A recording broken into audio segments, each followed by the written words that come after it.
আসসালামু আলাইকুম রহমতুল্লাহ। সম্মানিত দিনী বন্ধুরা, আজকে আমরা জানবো বিষাক্ত প্রাণীর আক্রমণ থেকে, যেরকম সাপ ইত্যাদি বিষাক্ত প্রাণীর ছোবল থেকে আমরা মুক্তি বা সমাধান কিভাবে পেতে পারি। এই বিষয়ে আমাদেরকে অনেকে প্রশ্ন করে থাকে ইউটিউবে এবং অনলাইনের বিভিন্ন মাধ্যমে আমাদেরকে প্রশ্ন করে থাকে যে হুজুর, এই বিষাক্ত প্রাণীর ছোবল থেকে ইসলামের সমাধান কি আছে? জি অবশ্যই, হ্যাঁ, এই বিষয়ে খুব গুরুত্বপূর্ণ একটি আমল রয়েছে। কোনো ব্যক্তি যদি আমলটি করে, ইনশাআল্লাহ আল্লাহ তাআলা উক্ত আমলের বদৌলতে তাকে বিষাক্ত প্রাণীর ছোবল থেকে আরোগ্য দান করবে আল্লাহ তাআলা। সেটি কি? আমরা সরাসরি হাদিসে পাক থেকে দেখি।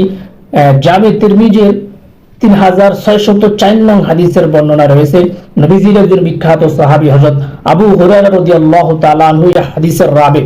হযরত আবু হুরায়রা রাদিয়াল্লাহু তাআলা আনহু বলেন যে নবীজি সাল্লাল্লাহু আলাইহি সাল্লাম বলেছেন, কোন ব্যক্তি যদি সকাল বিকাল 3 বার একটি দোয়া পাঠ করে, এই দোয়ার বদৌলতে আল্লাহ তাআলা তাকে বিষাক্ত প্রাণীর আক্রমণ থেকে আরোগ্য দান করবে, হেফাজতে রাখবেন। সেই দোয়াটি হচ্ছে আউযু বিকালিমাতিল্লাহি তাম্মাতি মিন শাররি মা খালাক।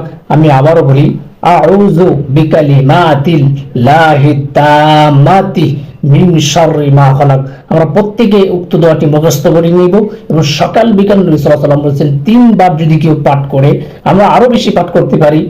এই দোয়াটি পাঠ করলে আল্লাহ তাআলা অবশ্যই আমাদেরকে এই যে বিষাক্ত ধরনের সাপ বিচ্ছুর আক্রমণ থেকে, তাদের কামড় থেকে আল্লাহ তাআলা আমাদেরকে হেফাজতে রাখবেন। আল্লাহ তাআলা আমাদেরকে উক্ত দোয়ার উপর আমল করার তৌফিক দান করুক, আমিন।